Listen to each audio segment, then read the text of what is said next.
Ya udah Abang Ricardo, kalau Kristen ada mau ditanyain nggak apa-apa, silakan. Ada mau bertanya apa? Kristen ada mau ditanyain nggak apa-apa, silakan. Ada mau bertanya apa? Ini tanya jawab apa sekedar diskusi ini? Diskusi boleh. Itu topiknya ada tuh. Yesus itu Tuhan apa utusan Tuhan tuh? Menurut kitabmu apa itu Yesus itu? Nggak ada Yesus di kitab saya. Iya, menurut di kitab saya ya Yesus Tuhan kami itu. Oh Tuhan. Alasannya, datanya, silakan. Kepercayaan aja. Oh mau kepercayaan aja. Kepercayaan itu berdasarkan dari mana? Berdasarkan dari saya sendiri percaya. Ini makanan empuk apa gimana nih Pak Jema?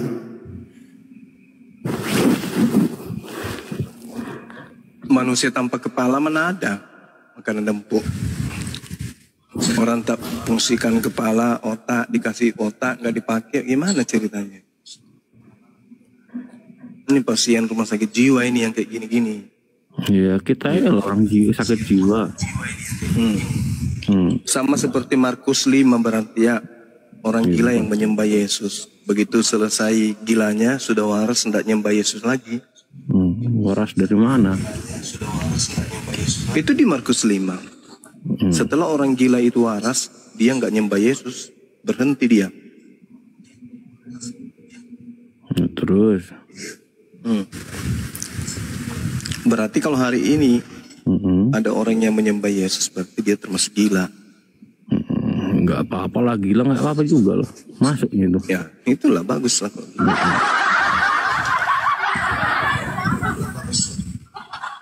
Karena orang yang sesama orang yang yang menyebut sesamanya itu gila, ya termasuk tanda tanya lah, tanda terkutip lah. Kan Anda ditanya, siapa yang mengajarkan Anda menyembah Yesus? Tak ada katanya. Lah, Anda nyembah Anda bisa percaya. Bilang saya gila, Anda dokter. Markus 5 coba Anda lihat, baca nomor 1 sampai nomor 20. Iya. Kok Anda bilang saya gila itu dari mana jalannya? Karena Anda menyembah Yesus. Karena Anda menyembah Yesus. Label Anda itu sebagai apa? Bilang saya gila.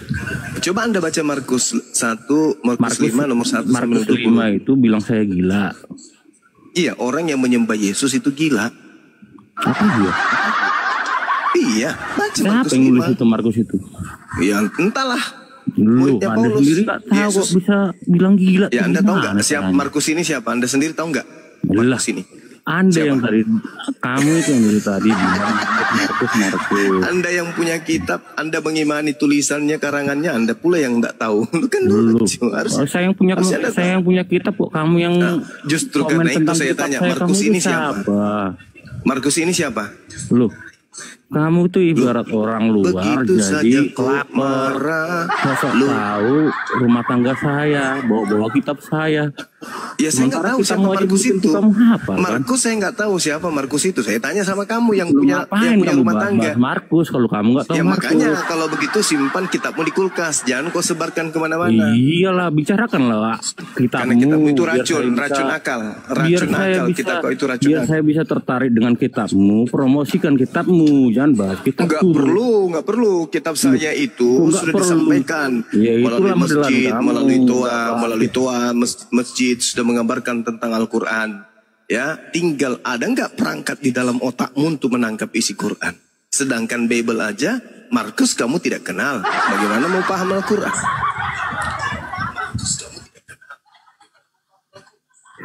Otakmu cuma hanya mencaci terus, memfitnah terus, ya. Nggak ada gunanya kau bahas Alkitab. Oh, nggak ada gunanya Bible itu dibahas. Kau. Hah? Nggak ada gunanya kau bahas itu. Berguna kali. Supaya orang Kristen yang masih ada, kesempatan untuk waras, bisa waras. Kau nggak pede dengan Islam yang kemungkinan bisa gila dikarenakan indomisasi, hamilisasi, bisa waras. Jadi bermanfaat. Bible itu dibahas. Kalau kau Bible itu Quranmu itu bahas. Bible itu kalau Bible kalau dibahas itu sama dengan membahas isi kandungan Al-Quran. Bibelmu itu dibahas oleh Al-Quran. Surah Al-Baqarah ayat 78 sampai ayat 79 itu membahas tentang Bibel. Di Gua Hira itu Muhammad bertapa. Itu ceritakan. Nabi Muhammad Anda katakan bertapa di Gua Hira. Daripada mayat tinggal terdiam di dalam gua Yusuf, begitu keluar dari gua jadi Tuhan. Saya tanya kamu, gimana dong? Juma, apa? Waktu datang makhluk halus itu, apakah memperkenalkan diri kepada Muhammad? Tidak, karena menurut Yesus makhluk halus yang datang setelah dia tidak berkata-kata dari dirinya sendiri. Apa yang dikatakan, apa yang dikatakan adalah apa yang diperintahkan untuk ia sampaikan dan ia katakan. Yohanes 16 nomor 13. Apakah makhluk itu memperkenalkan diri? Tidak memperkenalkan diri, tidak seperti makhluk gaib atau makhluk halus yang datang kepada Paulus memperkenalkan diri. Akulah Yesus yang kau aniaya. Memperkenalkan diri. Bukan orang lain. Setannya memperkenalkan diri, ya. Ketika datang ke padang gurun yang mengatakan itu bertemu dengan Yesus. Siapakah engkau Tuhan? Akulah Yesus yang kau aniaya. Itu setan itu setan, itu bukan Yesus. Itu iblis dari surga. Oke, sekarang kita bahas siapa yang datang kepada Nabi Muhammad dan siapa yang datang kepada Paulus. Berani nggak kau bahas itu? Saya berani. Oke, baik. Pertama, Nabi Muhammad Sallallahu Alaihi Wasallam diceritakan di dalam Al-Quran surah An-Nahl ayat 102. Qul nazzalahu ruhul qudus min rabbika bil haqqa. Percaya kau? Kita sabar dulu. Sabar. Katakanlah wahai Nabi Muhammad, yang menurunkan Al-Quran kepadamu adalah Roh Kudus dengan kebenaran yang diterima dari Tuhan, dari Allah. Jelas itu ya. Kemudian apa yang diterima oleh Rasulullah Muhammad Sallallahu Alaihi Wasallam? Sabar dulu, sabar. Diajarkan kemudian oleh Rasulullah ke Jazirah Arab. Sejazirah Arab kemudian percaya dan menerima ajaran baginda Rasulullah Muhammad Sallallahu Alaihi Wasallam. Yang tadinya kaum jahiliyah dirubah oleh baginda Rasulullah Muhammad Sallallahu Alaihi Wasallam menjadi bangsa yang beradab. Oke, nah sekarang saya tanya sama Anda, siapa makhluk yang datang kepada Paulus ngaku-ngaku Yesus? Silakan. Baca itu kisah Rasul 9. Ya, saya tahu udah baca. Justru itu saya tanya, siapa makhluk yang datang? Pertanyaan saya, siapa makhluk manakah yang datang ngaku Yesus kepada Paulus di padang gurun? Silakan. Yesus sendiri. Dari mana Anda mengatakan itu adalah Yesus sendiri? Sedangkan malaikat berkata, Yesus yang kau lihat ini terangkat ke langit akan datang sama seperti ketika engkau melihat dia terangkat ke langit.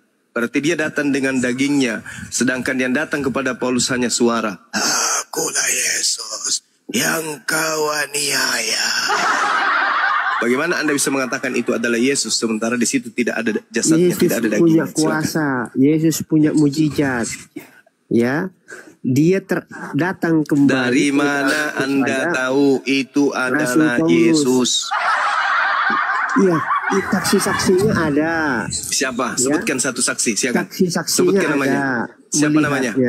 Siapa saksinya? Ya baca dulu di dalam kisah para 9 itu. Siapa nama saksi melihat Yesus datang bertemu dengan Paulus? Sebutkan satu nama.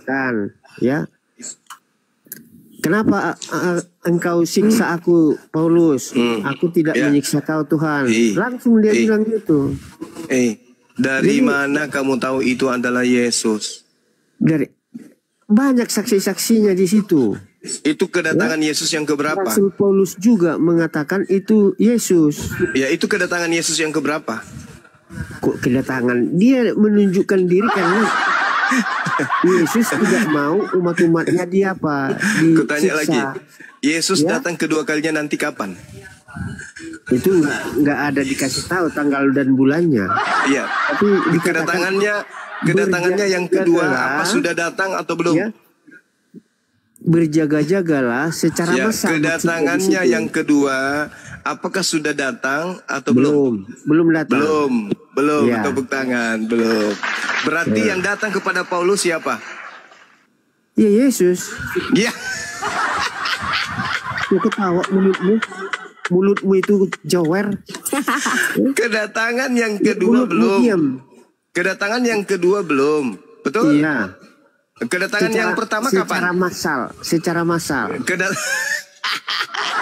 Secara pribadi datang kepada Rasul Paulus. Kedatangan yang kedua belum. Kedatangan yang pertama sudah. Kedatangan kepada Paulus, kedatangan yang keberapa? Kedatangan pertama secara massal yaitu kelahirannya. Secara massal kedatangan yang kedua itu hari kiamat nanti. Terus kedatangan keberapa yang ke Paulus? Itu secara pribadi. Iya. Ya, banyak orang sampai sekarang juga ditemui oleh Yesus. Ya. Oke, baik. Banyak orang yang naik haji, ya. Menunjukkan dirinya kepada pribadi-pribadi di haji sana. Ya, banyak yang bertobat. Oke. Sekarang begini, menurut Yesus, ketika dia sebelum terangkat ke langit untuk yang pertama kalinya, Yesus berkata akan datang penyesat mengatasnamakan Yesus. Betul atau tidak? Banyak. Ya, banyak. Oke, banyak. Oke ya. Iya, artinya Yesus berkata, waspadalah kepada penyesat yang datang kepadamu dengan memakai namaku. Dengan memakai namaku, betul? Iya. Oke, betul. Nah, sekarang yang datang kepada Paulus memakai nama siapa?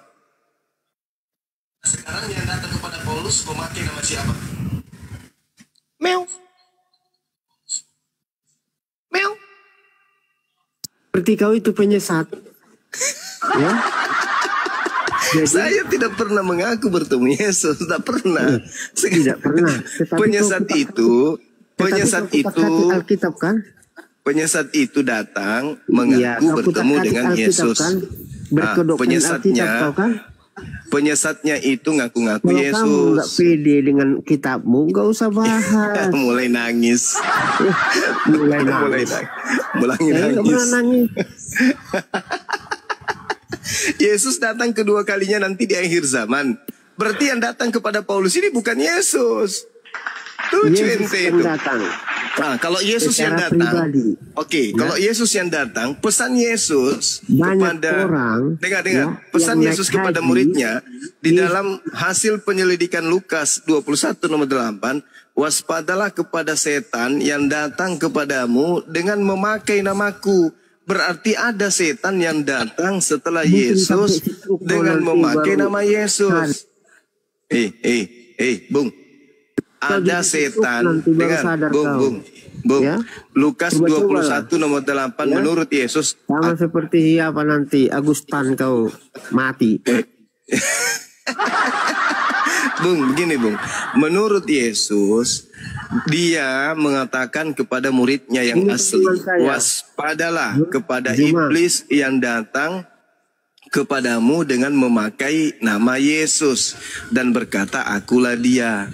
Pertanyaan saya, yang datang kepada Paulus ini bukan Yesus, ya, tapi mengaku Yesus. Mau tidak Anda jujur? Mau tidak Anda jujur bahwa yang datang? Mau tidak Anda jujur bahwa yang datang kepada Paulus itu adalah iblis? Mau tidak? Mau tidak Anda jujur? Orang-orang dari Yaman, Arab mengaku Anda akui tidak?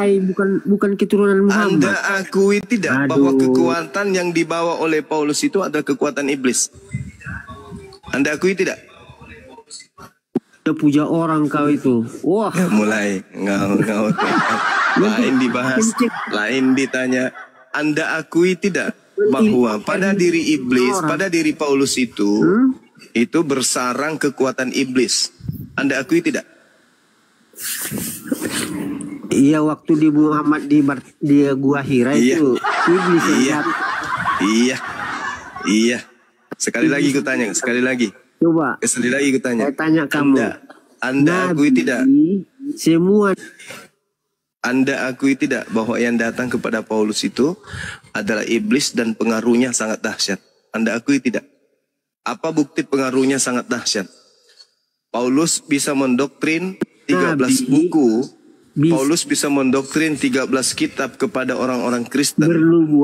Padahal orang Kristen tidak tahu ini Paulus siapa. Siapa nama bapaknya, siapa nama mamanya. Orang Kristen tidak tahu siapa Paulus ini. Tapi Paulus kemudian dengan kekuatan iblis mampu menghipnotis Kristen. Oh, jelas dia kan bertobat. Oke, nah siapa Paulus ini?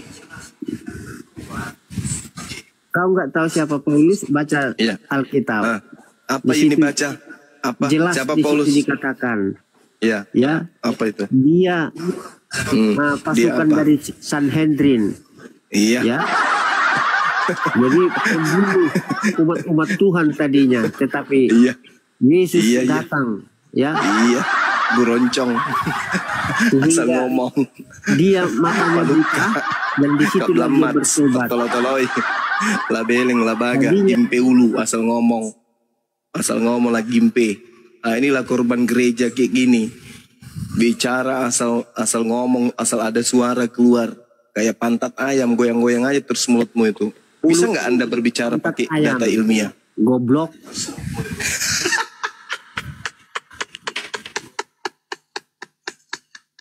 Begitu tersiksanya di kau, kawan.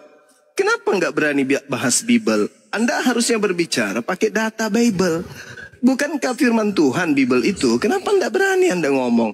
Siapakah Paulus? Oh, Paulus dalam Bible saya ini bla bla bla. Kenapa nggak pakai Bible bicara? Kenapa emosi?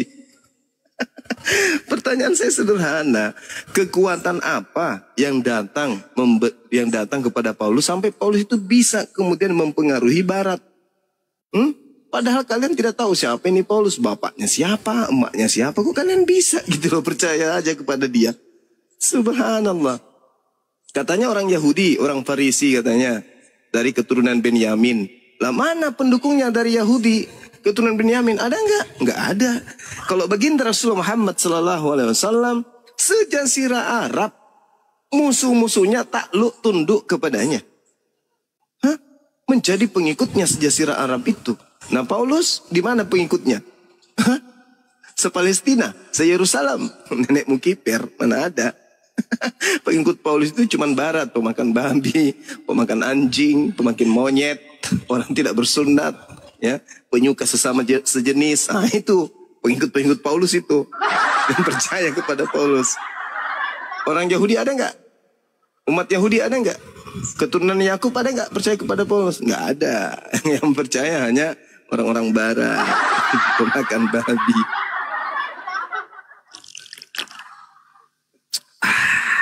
Indahnya waras itu ya.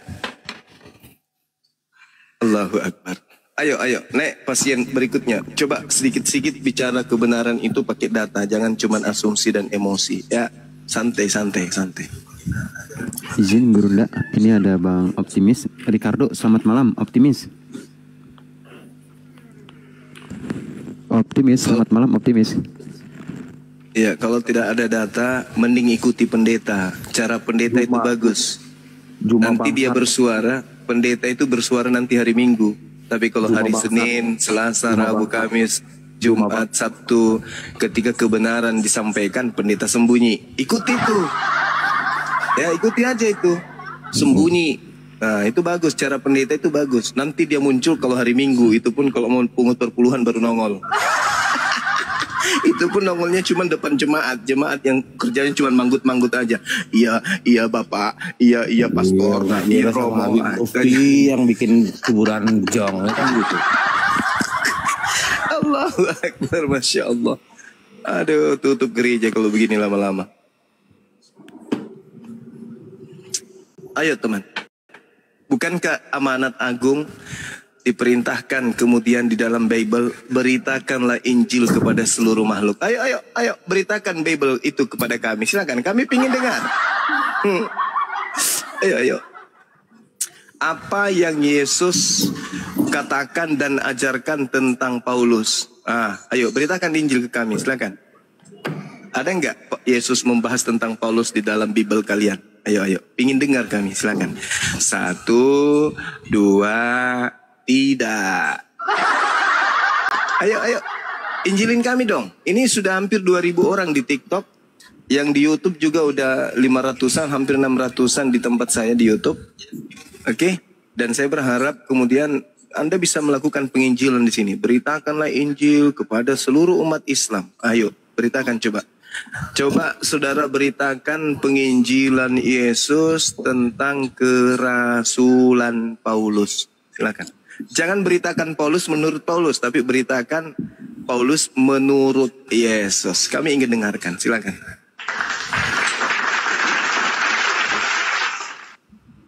Bang. Assalamualaikum Bang Juma.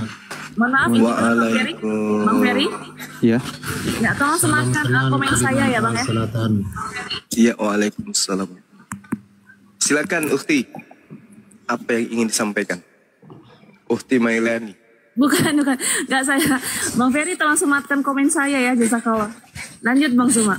Oh iya. Iya, baik. Ini ada Bang Ricardo ini, Gurunda. Sama netizen. Selamat malam. Muslim apa Kristen? Netizen.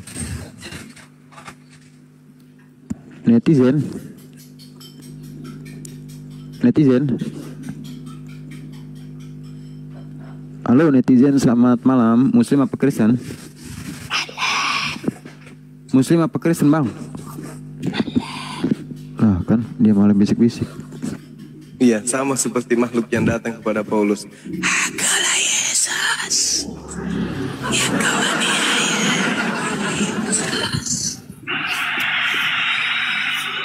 Ya Bang Ricardo, ada yang mau ditanggapi Bang Ricardo tentang Injil tadi?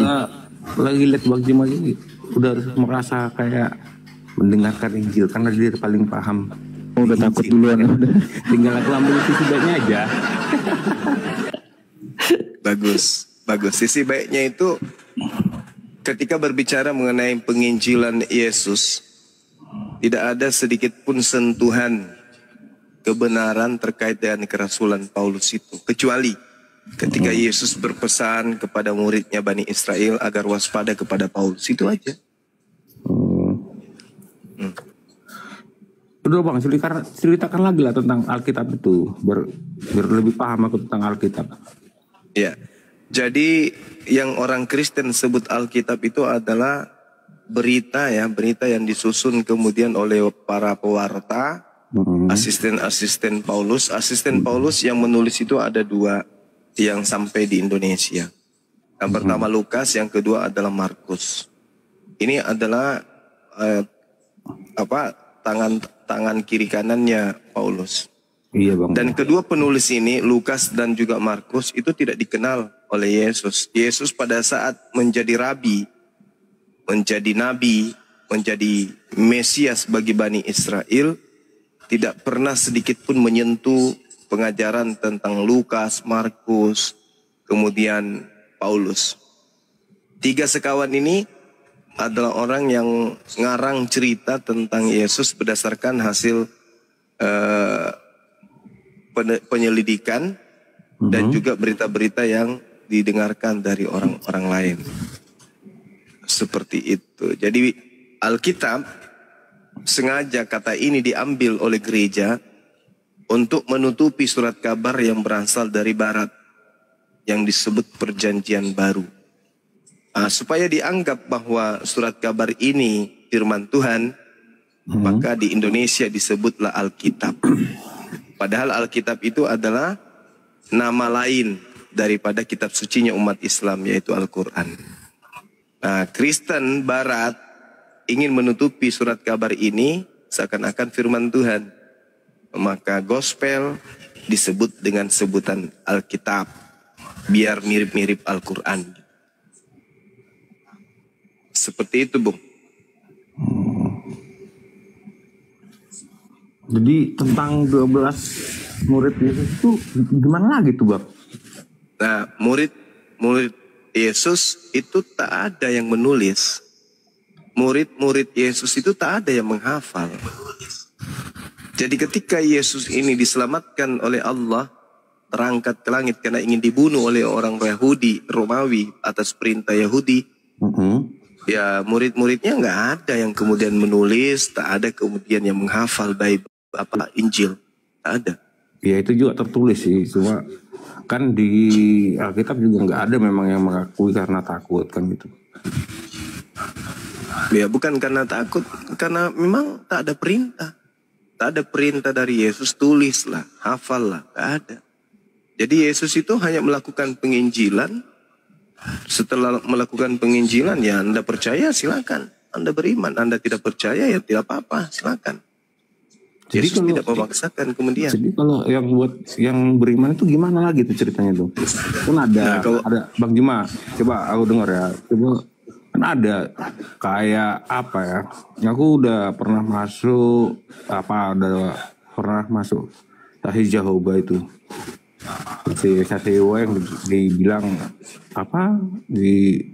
Sekarang dibilang kayak doktrin agama sesat, aliran Kristen yang sesat. Itu mereka itu mengakui kalau Yesus itu nabi. Jadi bisa dibenarkan nggak itu kalau menurut keyakinannya Bang Juma, Bang?